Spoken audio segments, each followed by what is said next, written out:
Lots of little ideas are interesting because of media fragmentation. So one idea is going to work really well on a mobile device. One idea is going to really work well on an iPad. Another one's going to work really well in an environment like a store or a gallery. Or another one's going to work really well on television. Another one's going to work really well as a web presence.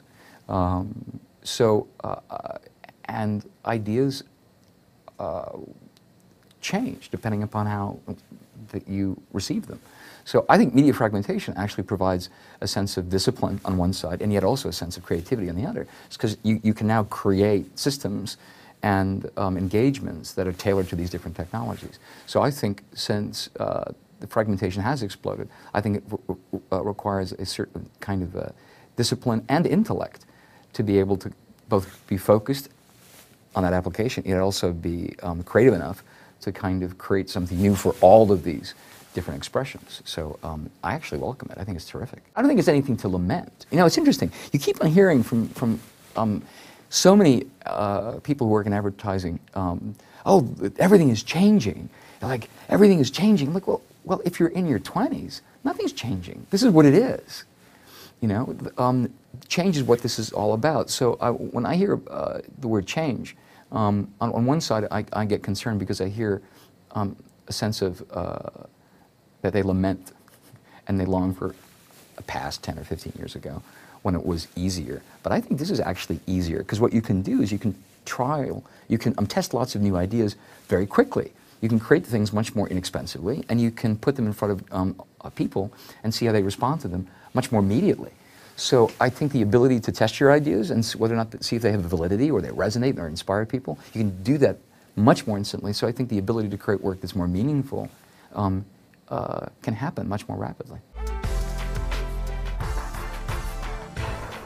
We make emotional decisions and then we rationalize them afterwards. That's how we make our decisions.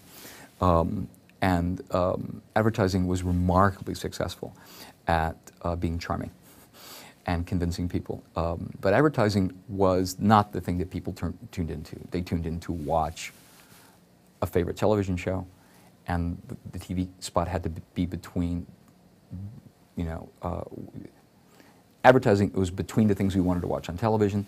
Advertising is between the magazine articles that we wanted to read. Advertising is at the top of the page of a site that we want to look at, or it precedes a video that we want to watch. It's between the buildings we want to walk into.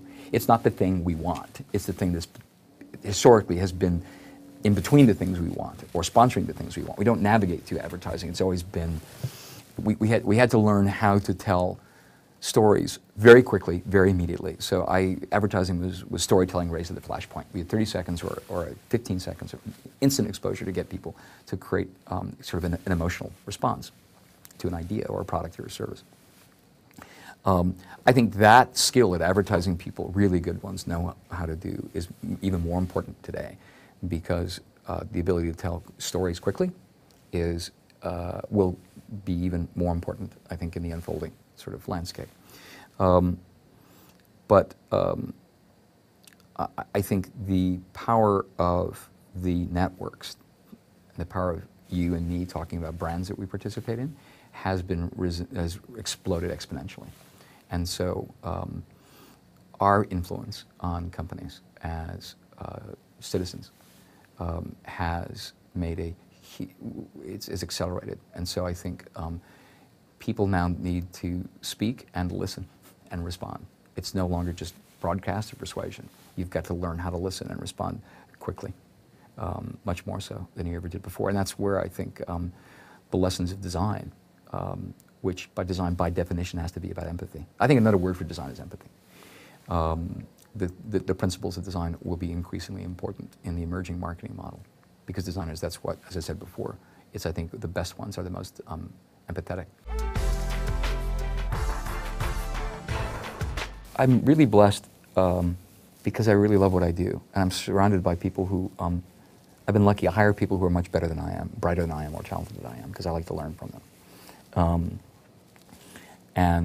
What's been really remarkable to me right now has been the responsiveness for clients who are more open to a level of innovation that I've never seen before.